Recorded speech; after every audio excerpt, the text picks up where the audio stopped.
Larissa, Isabela, vou falando alguns aqui, não posso falar todos, senão não dá tempo. Nosso tema de hoje é erros, é o tema erros, né? E também culpabilidade, a relação com os erros. Então vamos lá. Gente, boa parte de vocês aí, boa parte foi aluna, foi né, aluno meu aí na escola, de alunas e de alunos. Então, boa parte aí já conhece esses temas que nós vamos trabalhar aqui. Por que a escolha? Primeiro, porque vocês responderam aí no Instagram o tema culpabilidade, o tema erro, também responderam compliance e vários outros aí. Mas nós vamos trabalhar este para tentar agradar aí a maioria, né? Naquilo que foi pedido.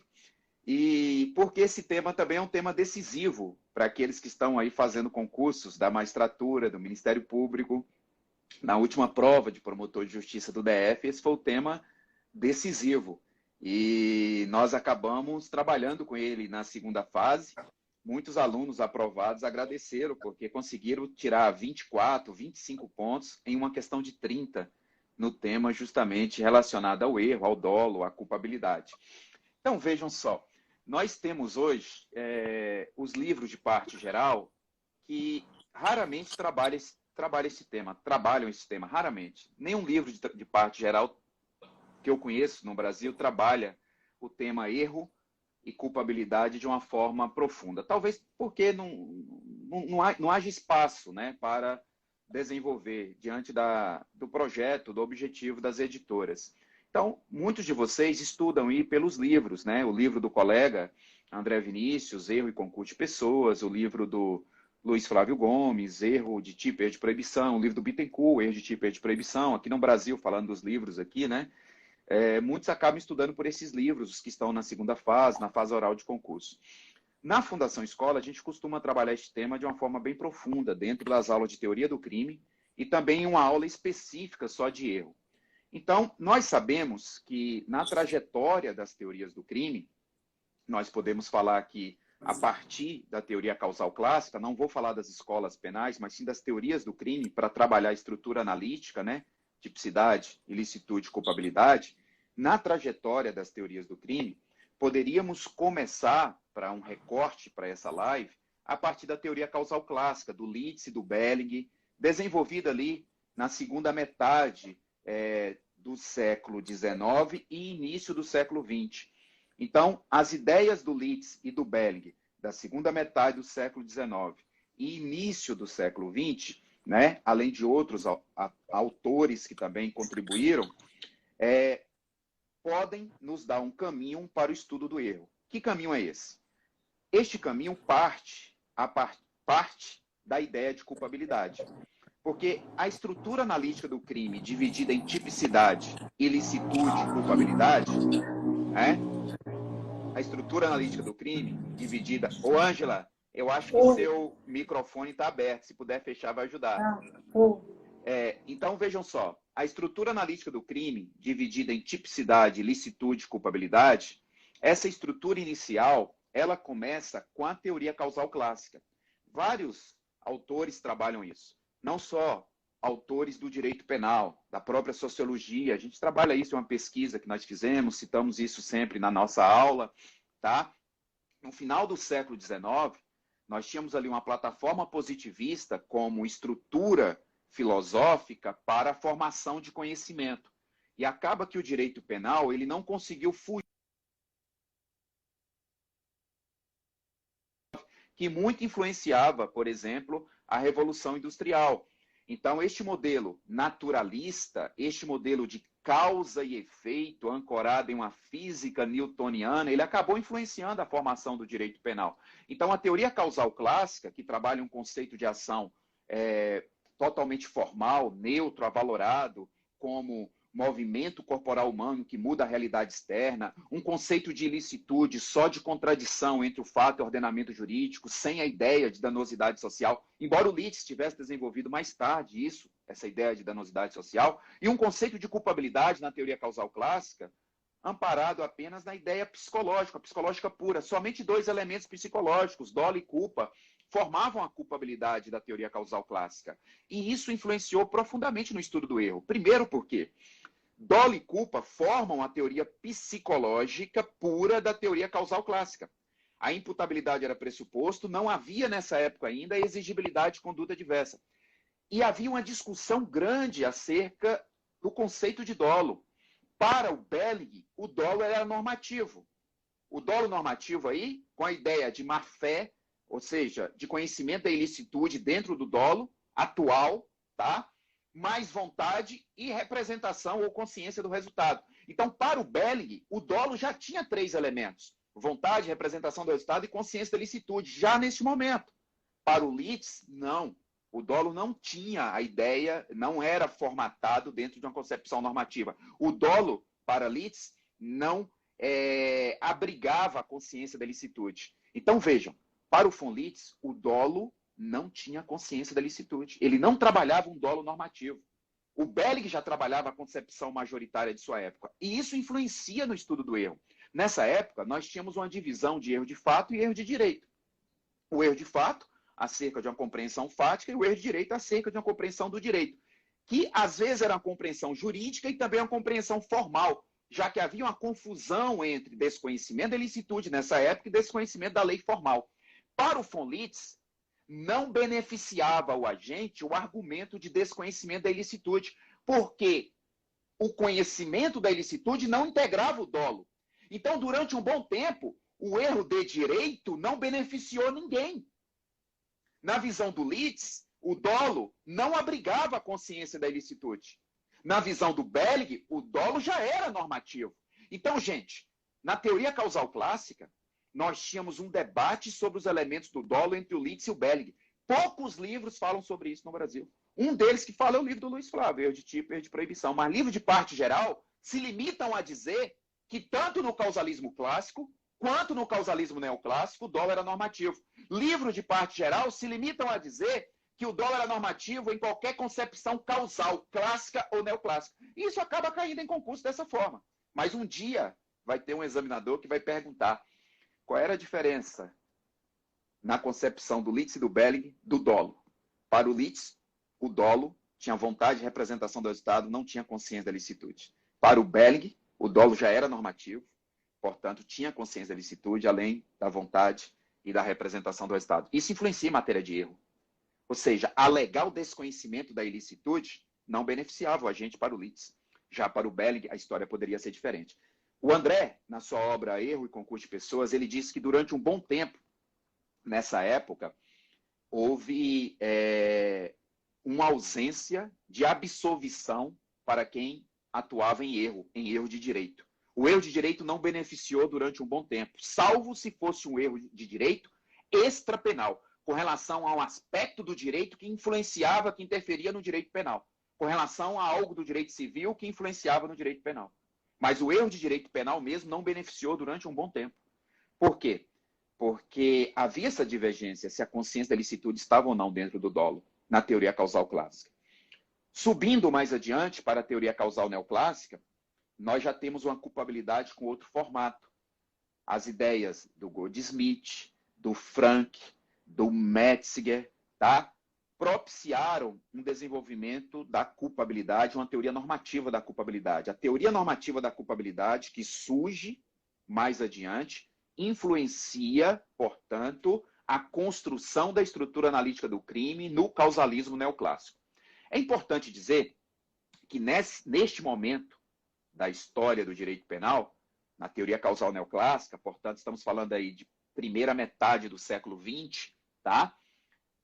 E não desapareceu a teoria causal clássica. Neste momento, nós temos aí uma construção de uma culpabilidade ancorada em uma teoria chamada de psicológica normativa. Porque, além de dolo e culpa, a culpabilidade do causalismo neoclássico, ela também possuía imputabilidade como elemento e o elemento novo chamado exigibilidade de conduta diversa.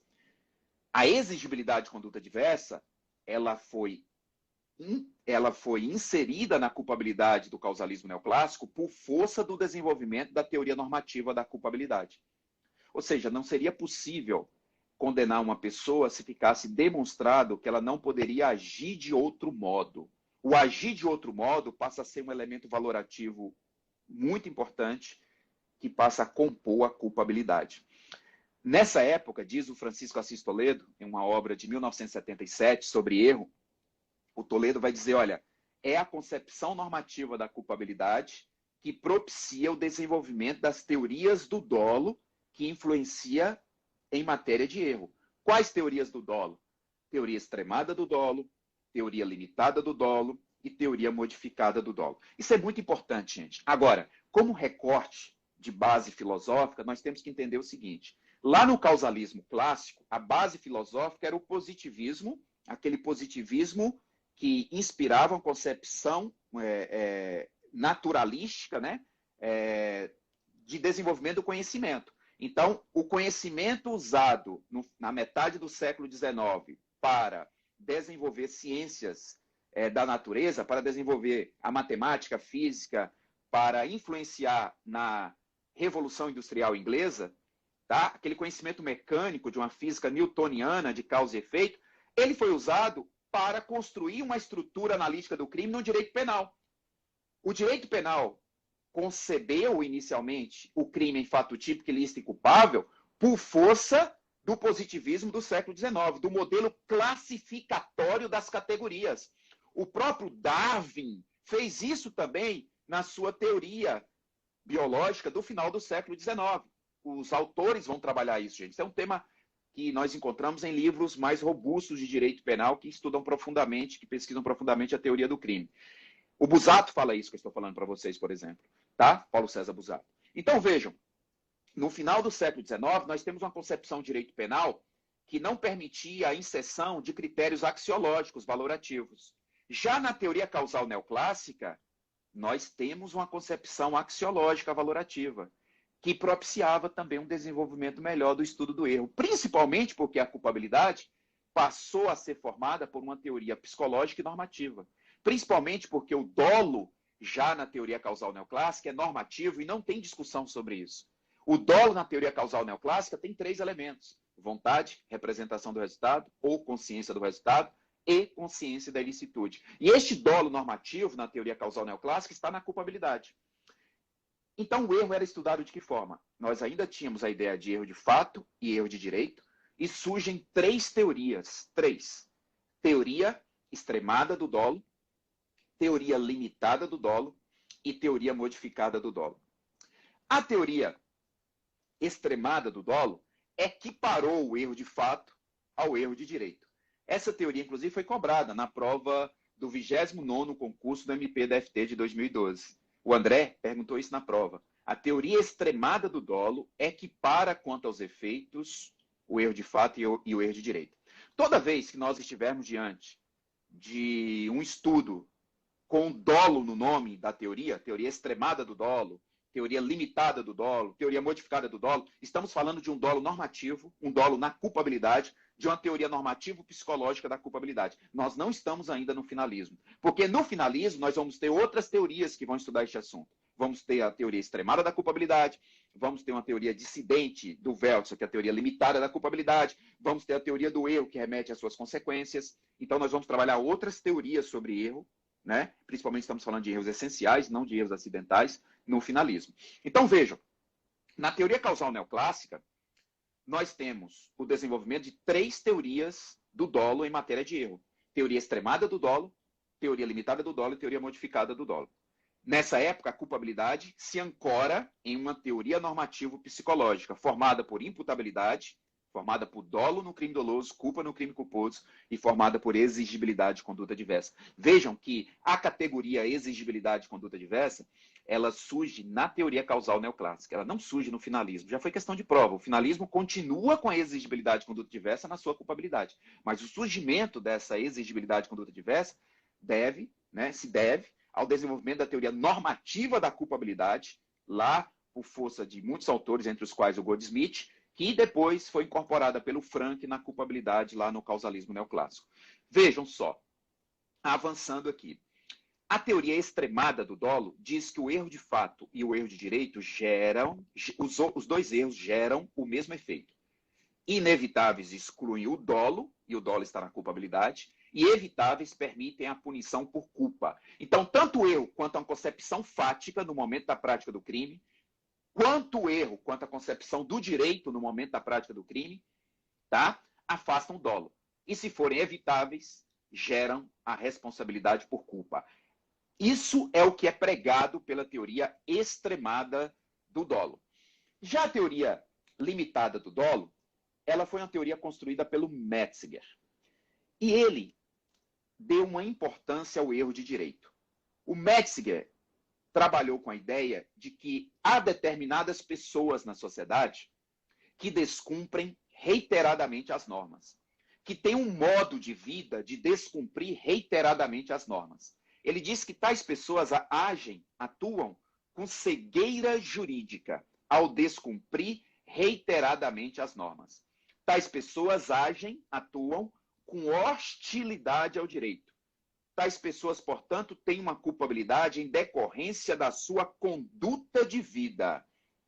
E aí ele construiu uma ideia de que se tais pessoas, ao praticarem um crime, alegarem um erro de direito, elas não poderão ser beneficiadas com o afastamento do dolo. Tais pessoas não poderão ser beneficiadas com o afastamento do dolo se cometerem um erro de direito, porque o modo de vida delas faz com que haja uma presunção de que elas desconhecem ou de que elas conhecem a norma jurídica. Então, se um grupo de pessoas, num recorte das pessoas que vivem na sociedade, tem um hábito de descumprir reiteradamente as normas jurídicas por não concordar com essa normatização do Estado ou por outro motivo, elas não poderão ser beneficiadas com o erro de direito que afasta o dolo, porque elas têm, portanto, uma consciência potencial da ilicitude. Gente, atenção, foi o primeiro momento que surge essa ideia de potencial consciência da ilicitude. Foi com a teoria limitada do dolo do Metzinger. Essa teoria ela é construída para um grupo de pessoas. Aí, sim, uma culpabilidade pela conduta de vida, uma espécie de direito penal do autor, que pune a pessoa pelo modo de vida dela de uma forma mais grave. Mas é de uma forma mais grave, afastando a ideia de culpa e punindo por dolo sempre. Então, vejam, eu e você, que em tese nós aqui não descumprimos reiteradamente as normas da sociedade, se eventualmente praticarmos um crime, o Metzinger diria, olha, se vocês praticaram um crime e estão alegando um erro de direito, se realmente ocorrer um erro de direito, vai afastar o dolo para vocês. E se o erro for inevitável, não responde por nada. Se for evitável, responde por culpa, como pregava a teoria extremada do dolo. Porém, se você, Dermeval, e você aí, ouvinte, são pessoas que descumprem reiteradamente as normas em sociedade, se vocês cometerem um crime, mas já que são pessoas que descumprem reiteradamente as normas em sociedade, vocês não merecerão o afastamento do dolo. Vocês terão que ser punidos na forma dolosa. Com dolo atenuado. Dolo atenuado aí seria uma redução de pena, tá? Dolo atenuado aí seria uma redução de pena. Então, essa ideia do Metzinger, ela permitiu que a doutrina o criticasse, dizendo que ele construiu um direito penal de autor. E é claro que o Metzinger, ao construir essa solução diferenciada para o erro de direito praticado por pessoas que descumprem reiteradamente a norma em sociedade, ele acabou recebendo uma pecha, principalmente porque suas ideias floresceram mais no período nazista da Alemanha. Isso levou com que alguns autores até etiquetassem o Metzinger como um defensor do nazismo. O Zaffaroni, numa obra recente sobre o direito penal alemão de 34 a 45, ele coloca que o Metzinger visitou campos de concentração. Ele faz isso também com base em outra obra, que é uma obra do Munhoz Conde, que é uma pesquisa que foi publicada, inclusive na Alemanha, que é o Edmundo Metzinger e o Direito Penal de Seu Tempo. Essa obra em espanhol, tem também em português, traduzida aqui pelo Paulo César Busato. Então, vejam, o Metzinger acabou sendo etiquetado como uma pessoa que favoreceu com suas ideias, em certa medida, o direito penal na época do nazismo. Se isso é verdade em grande medida ou em menor medida, é outra história. Mas isso é um debate, é uma questão também que os autores discutem aí no dia a dia. De todo modo, a teoria limitada do dolo trabalhou o erro de direito praticado por pessoas que agem com hostilidade ao direito, que descumprem habitualmente as normas jurídicas. A terceira teoria é a teoria modificada do dolo. Essa teoria, ela extrai algumas ideias importantes da contribuição do Metzinger. Só que a teoria modificada do dolo, ela diz que todo mundo, não só quem age com hostilidade ao direito, mas todas as pessoas que descumprem eventualmente ou que descumprem habitualmente o direito, se elas atuam com algum erro de direito, terão um dolo atenuado e não um afastamento do dolo.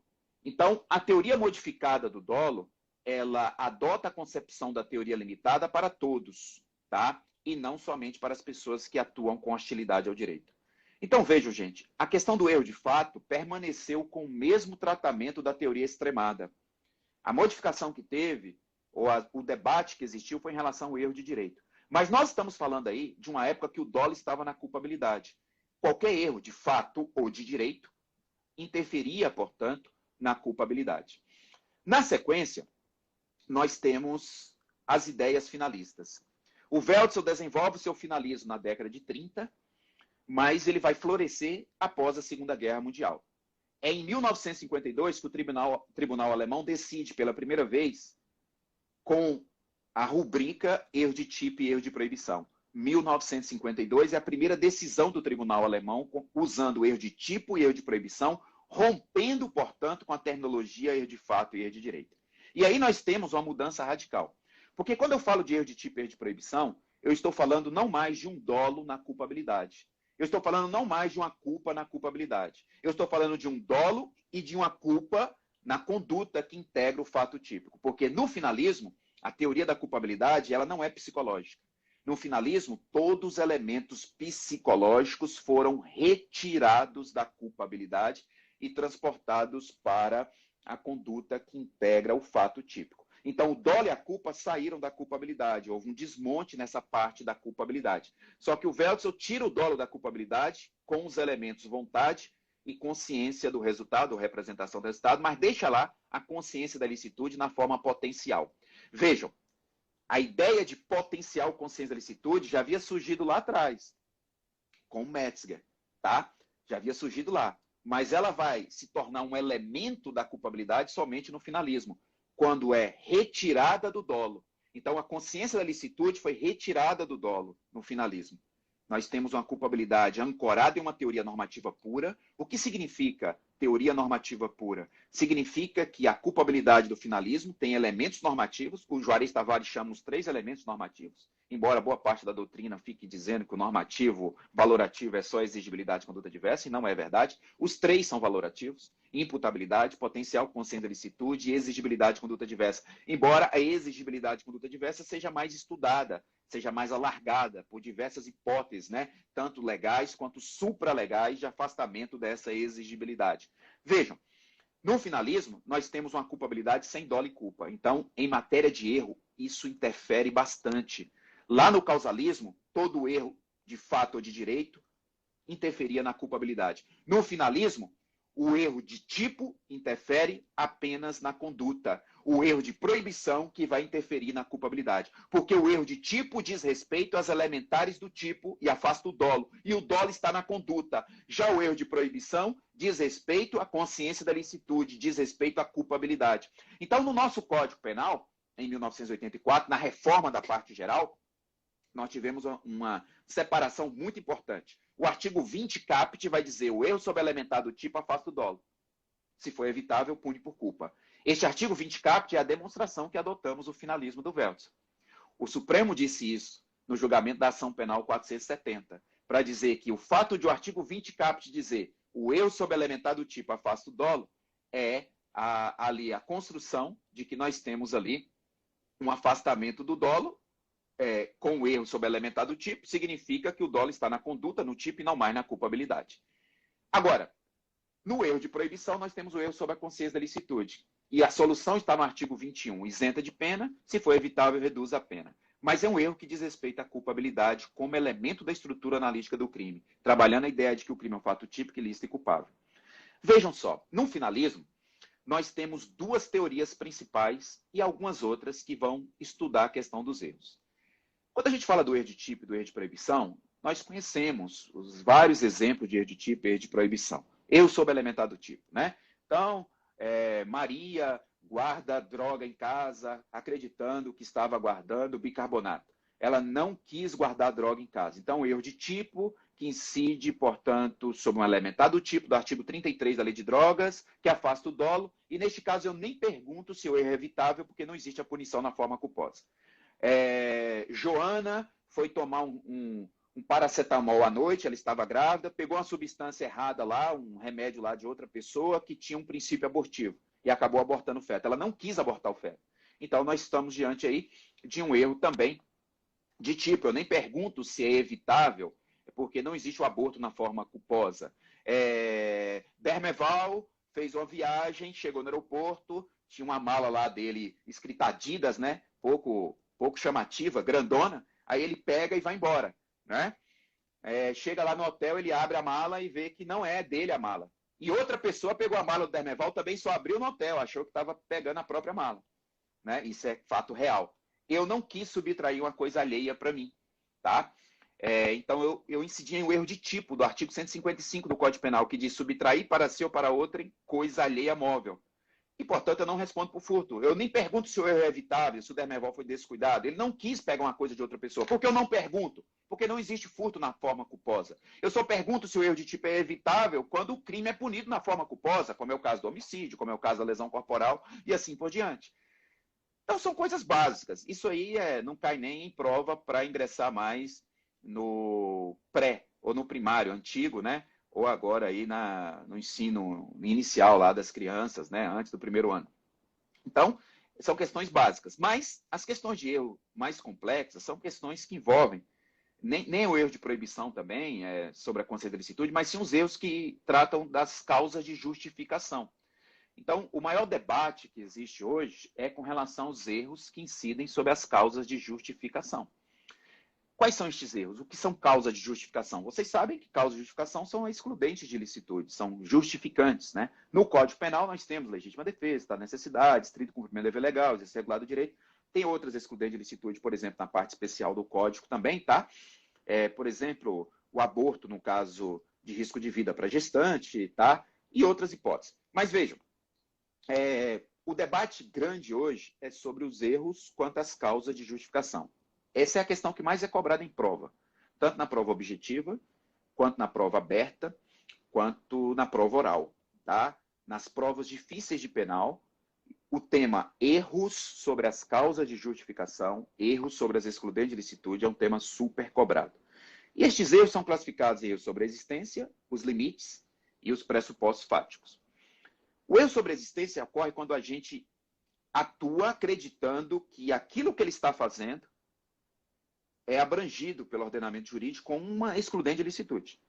Ele não está pensando em legítima defesa, ele não está pensando em estado de necessidade, ele não está pensando no estrito cumprimento do dever legal, ele não está pensando no exercício regular do direito. Ele está pensando em uma excludente de licitude, imaginando, por isso que é putativa, uma excludente de licitude que não existe. O NUT dá um exemplo de uma pessoa que mata outra, num caso de eutanásia, acreditando que a eutanásia era permitida. Nós poderíamos florear este exemplo dizendo que ele leu no jornal que a eutanásia é permitida de manhã e foi lá e desligou o aparelho do amigo, já que ele tinha uma cartinha do amigo que pedia para fazer isso se um dia ele se encontrasse naquela situação. Mas o que ele leu não é aquilo que está escrito, ele não compreendeu direito ali aquilo que estava no jornal, né? Não, era um projeto de lei e tal, e realmente tinha isso no projeto 236 inicial, na versão inicial do Código Penal, projeto 236 de 2012, que tramita no Senado. Depois, uma revisão da comissão tirou isso do texto, tá? Mas vejam, se ele fez isso, acreditando que existe essa excludente, como é que nós interpretamos isso? Nós interpretamos da seguinte forma. Este erro dele é um erro inevitável, isenta de pena. Porque nós tratamos este erro como se fosse um erro de proibição, mas nós adjetivamos, chamamos de erro de proibição indireto. Por que indireto? Porque ele incide sobre uma norma permissiva. As excludentes de licitude são espécies de norma permissiva. Então, nós vamos tratar como um erro de proibição indireto. Inevitável, isenta de pena. Evitável, reduz a pena. E é chamado também de erro de permissão pela doutrina. Então, o erro sobre a existência de uma causa de justificação é chamado de erro de permissão e ele tem o mesmo tratamento do erro de proibição direto, ou seja, artigo 21, segunda parte do Código Penal. É importante isso. Agora vejam só. E se o erro for sobre os limites de uma excludente de licitude? O primeiro erro é o erro quanto à existência. O segundo é o erro quanto aos limites. No erro quanto aos limites, o sujeito atua com a sua conduta abrangida por uma excludente de licitude que realmente existe no ordenamento jurídico. Mas ele acaba, vejam só, ele acaba cometendo um erro com relação ao excesso, por exemplo, na excludente de licitude. Ele acredita que pode exceder. O Rogério Greco dá um exemplo muito feliz. Em uma cidade de 1.500 habitantes, no interior de Minas Gerais, né? Um sujeito trabalha na roça o dia todo e volta para casa à noite, 6 da tarde. Passa em um boteco e ali ele vai jogar um jogo ali com um forasteiro da cidade grande que está ali para vender mercadoria. E aí, ali durante o jogo, tá? Ele acaba discutindo com o representante comercial, e o representante comercial parte para agredir o homem do campo. Tenta agredir de forma muito violenta, com um taco de sinuca ou com alguma coisa.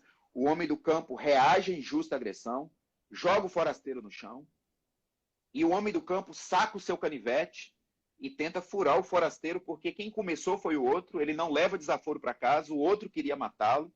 Ele acredita que ele está no seu direito de defesa e ele acredita que o excesso é permitido. Isso é um erro sobre os limites de uma excludente de licitude, que é um erro de permissão também, que é tratado como um erro de proibição indireta. Inevitável, isenta de pena. Evitável, reduz a pena. Então, tanto o erro quanto a existência, quanto o erro quanto aos limites, são erros de proibição indiretos, erro de permissão.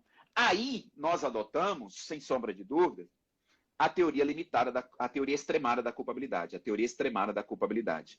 Porque é a teoria extremada da culpabilidade que dá um tratamento ao erro quanto à existência e quanto aos limites de erro de proibição indireta. Essa teoria também dá um tratamento ao terceiro erro. Essa teoria diz que os 3 erros seriam erros de proibição indiretos. É a teoria do Wälzer, que os 3 erros sobre a existência, limites e pressupostos fáticos são erros de proibição indiretos, teoria extremada da culpabilidade. Todavia, o nosso código mitigou o finalismo no terceiro erro. Essa expressão muito feliz foi usada, por exemplo, pelo Luiz Greco, no seu livro Panorama da Teoria da Imputação Objetiva. Ele fala que o Código Penal brasileiro mitigou, relativizou, temperou o finalismo do Wälzer no 20, parágrafo 1º, no artigo 20, parágrafo 1º. Porque não adotou a solução da teoria extremada do Wälzer.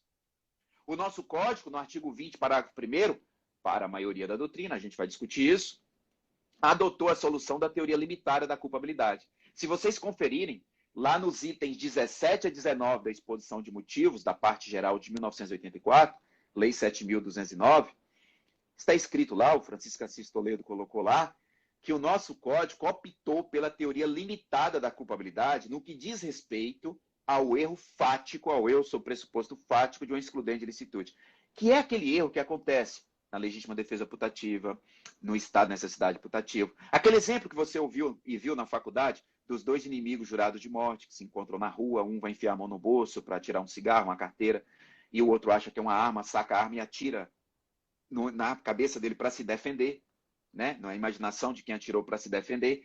Este é um erro fático, porque ele imagina a iminência de uma agressão. Mas depois comprova que não tem agressão coisa nenhuma.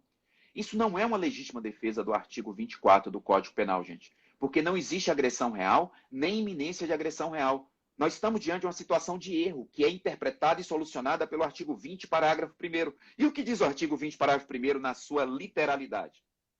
Este erro, se excusável, excusável significa inevitável, isenta de pena. E se é evitável, pune por culpa. Aí nós estamos diante de uma culpa imprópria, culpa por equiparação ou por assimilação. Então, essa é a literalidade do código. Isento de pena se o erro for inevitável, excusável, e pune por culpa, culpa imprópria, se o erro for evitável ou inexcusável. No erro fático sobre uma causa de justificação, como é o que acontece na legítima defesa putativa, poderia também ser um exemplo de um estado de necessidade putativa. Aliás, este exemplo do estado de necessidade putativa caiu na prova do MPDFT aqui de 2016.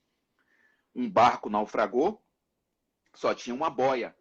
E as pessoas disputaram a boia. Duas pessoas disputaram a boia de salvação. E uma matou a outra para ficar com a boia. Só que estava de noite. E depois ele viu que tinha uma ilha perto. Depois que já tinha matado a pessoa ali, ele viu que tinha uma ilha perto. Os dois não viram a ilha antes da luta deles. Quem matou só viu a ilha depois. Ou seja, se tivessem visto a ilha antes da briga deles pela boia, ambos seriam salvos, porque não precisavam brigar pela boia. Dava para nadar e chegar àquela ilha ali e ninguém ia morrer. Então, neste caso, nós não temos um estado de necessidade do artigo 24, legítima defesa do artigo 25, né? Aquela hora eu troquei o artigo. Nós não temos um estado de necessidade do artigo 24, como nós não tivemos a legítima defesa do artigo 25, naquele outro exemplo. Neste caso, nós temos um erro do artigo 20, parágrafo 1º. Por que não é estado de necessidade do 24, professor? Porque o perigo é imaginário, o perigo não era real, porque tinha como os dois se salvarem. E o artigo 24 fala que a agressão ao bem jurídico para salvar outro bem jurídico tem que ser em situação de inevitabilidade. E no caso do exemplo que eu dei, era possível ambos chegarem à ilha. Então nós estamos diante de uma situação putativa. E a solução é do artigo 20, parágrafo 1º, como foi cobrado na prova. E neste caso, tem que examinar se o erro era inevitável, isenta de pena. Se era evitável, responde por culpa, né? Uma culpa imprópria por equiparação.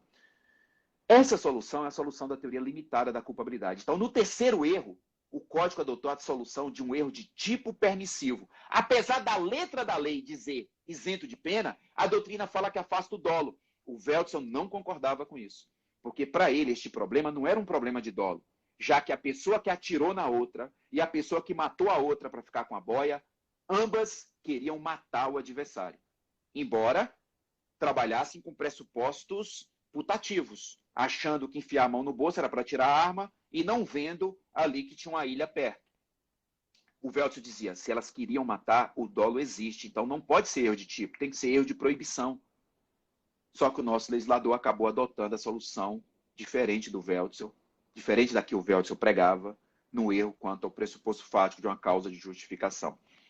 Então, o artigo 20, parágrafo 1º, ele é uma mitigação ao finalismo, tá? O artigo 20 caput é a adoção do finalismo, porque diz que o dolo está na conduta, o 20 caput, e o 20, parágrafo 1º, é uma exceção ao finalismo do Veltson. Então, nos erros quanto às causas de justificação, erro quanto à existência e os limites, nós temos erros de proibição indiretos, teoria extremada da culpabilidade. E no terceiro erro, erro quanto ao pressuposto fático de uma causa de justificação, nós temos um erro de tipo permissivo, tá? Segundo a teoria limitada da culpabilidade, que prevalece na doutrina, conforme itens 17 a 19 da exposição de motivos da parte geral de 1984. Então, muito importante esse recorte supercaidor na primeira fase de concurso, na segunda fase e na fase oral também. E aí nós temos outras teorias que trabalham esses erros, gente. O Luiz Flávio Gomes, por exemplo, ele, na sua obra, ele defende, com base na doutrina espanhola, uma teoria do erro que remete às suas consequências para este terceiro erro. Então, este erro da legítima defesa putativa, do estado de necessidade putativo, do estrito cumprimento do dever legal putativo, do exercício regular do direito putativo, fático, né, com base em erro fático, lembrando que esses três erros são classificados como discriminantes putativas, porque em toda situação aí nós temos algo imaginário, tá? No terceiro erro, o Luiz Flávio Gomes fala, olha, a solução é de afastar o dolo da culpabilidade, e não o dolo do fato típico. Então, na obra Erro de Tipo e Erro de Proibição do Luiz Flávio, muito citada aí por muitos autores, ele fala, temos que afastar o dolo da culpabilidade. Alguns espanhóis também falam isso. Mas vejam, no Brasil nós temos um problema, porque o dolo não está na culpabilidade, o dolo está na conduta, do ponto de vista do desenho normativo do Código Penal. Para falar que afasta o dolo da culpabilidade, nós teríamos que incorporar outra teoria, uma teoria que trabalha dolo na conduta e dolo na culpabilidade. Teríamos que adotar, talvez, aí a teoria social da ação, que trabalha uma dupla valoração do dolo e da culpa. Quem diz isso é, por exemplo, o Juarez Tavares, o André Vinícius, Juarez Tavares na sua obra Teoria do Justo Penal e também na sua obra Variações e Tendências da Teoria do Delito, o André Vinícius na sua obra Erro e Concurso de Pessoas. Então, esses autores vão falar, olha, para adotar esse modelo do erro, da teoria do erro, que remete às suas consequências, que diz que a legítima defesa putativa afasta o dolo da culpabilidade e não o dolo da conduta, teríamos que trabalhar uma teoria que trabalha o dolo na culpabilidade. O finalismo não trabalha o dolo na culpabilidade. O dolo no finalismo está na conduta. Aí fica difícil, porque nós não adotamos a teoria social da ação. Isso é um debate acadêmico, do ponto de vista doutrinário. Ele não encontra espaço direito no Código Penal. Será que teríamos feito uma relativização do finalismo no 20, parágrafo 1º, com a teoria social da ação, que trabalha dolo na conduta e dolo na culpabilidade? Não me parece a melhor explicação. Mas esse é um debate que tem também na doutrina. Outro autor que trabalha este tema é o Bittencourt. Ele diz que, na sua obra Erro de Tipo e Erro de Proibição, ele fala que, na verdade, o Código diz, no 20, parágrafo 1º, que o erro, né, fático isenta de pena e que permite punir por culpa quando for inexcusável. Segundo o Bittencourt, essa descrição literal do artigo 20, parágrafo 1º, implica em uma solução de um erro sui generis, que não é erro de tipo e nem é erro de proibição. Tá? Por conta da literalidade do 20, parágrafo 1º. Então já é outra concepção. Além disso, gente, nós temos outros debates sobre este assunto. Por exemplo, o Paulo César Busato, ele diz que não há justificativa alguma para tratarmos o erro evitável de tipo, com culpa, artigo 20, caput, e erro evitável de proibição, artigo 21, segunda parte, com pena reduzida.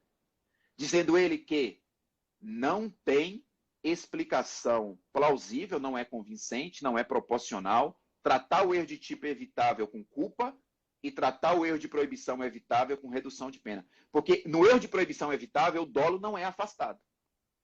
Há apenas uma redução de pena. No erro de tipo evitável, o dolo é afastado e o agente responde por culpa se houver previsão legal. Então, ele constrói uma teoria da afetação do erro e diz que a solução deve ser a mesma, seja de pena reduzida, seja de culpa, mas não devemos tratar de maneira diferente.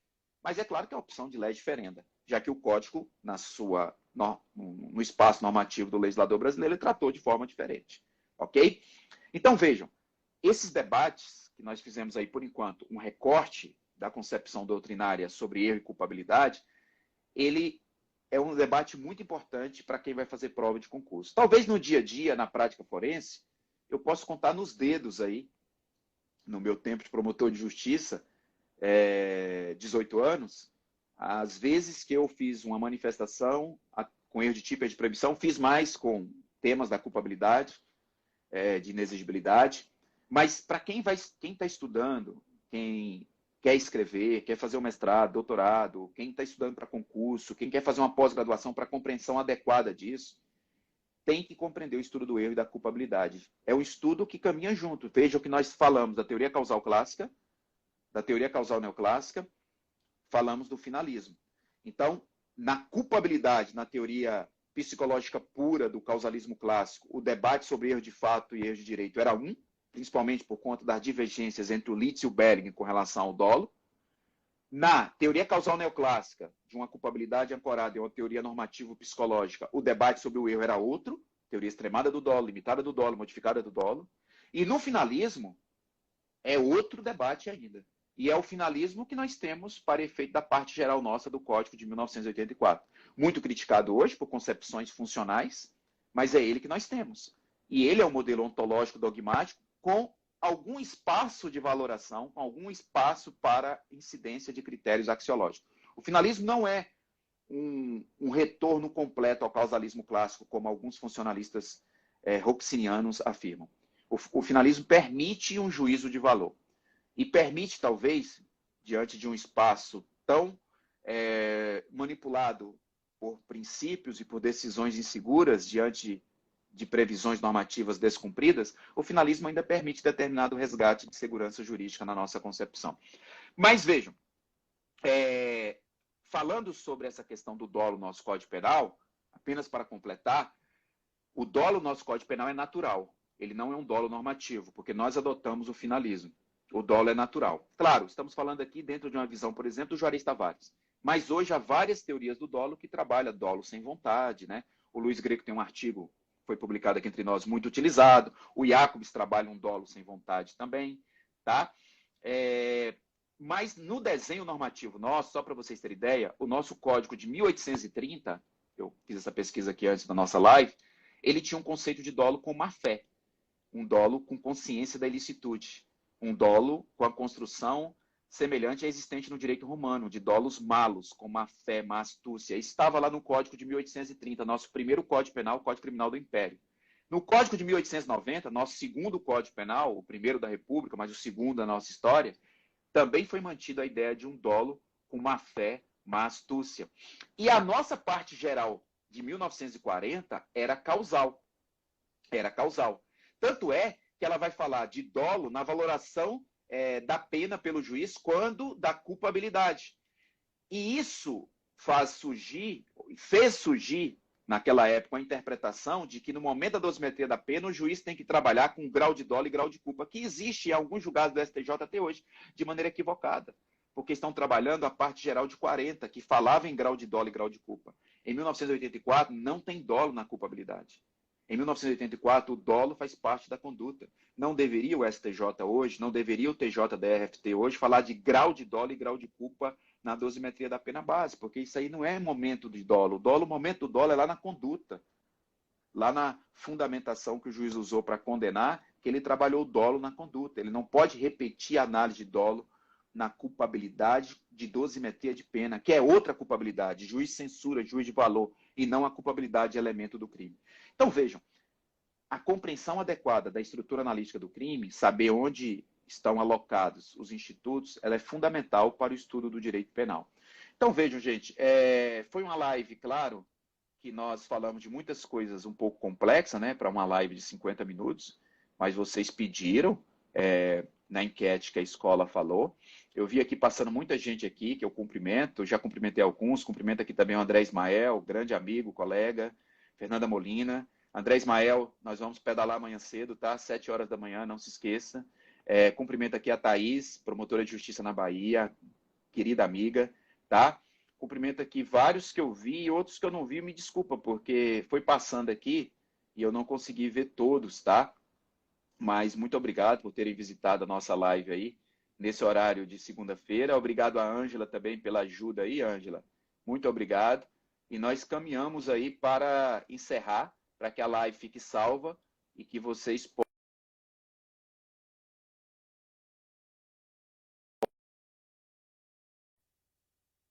Cavalazzi também, querida amiga, promotora em Santa Catarina. Muito obrigado aí por todos. Professor Bruno Amaral Machado, brilhante professor, querido professor do mestrado, fez parte da minha banca, com a sua presença aqui. Muito obrigado pela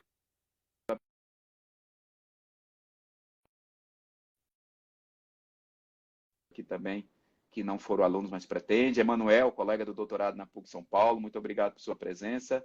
E agradeço a todos que passaram aqui.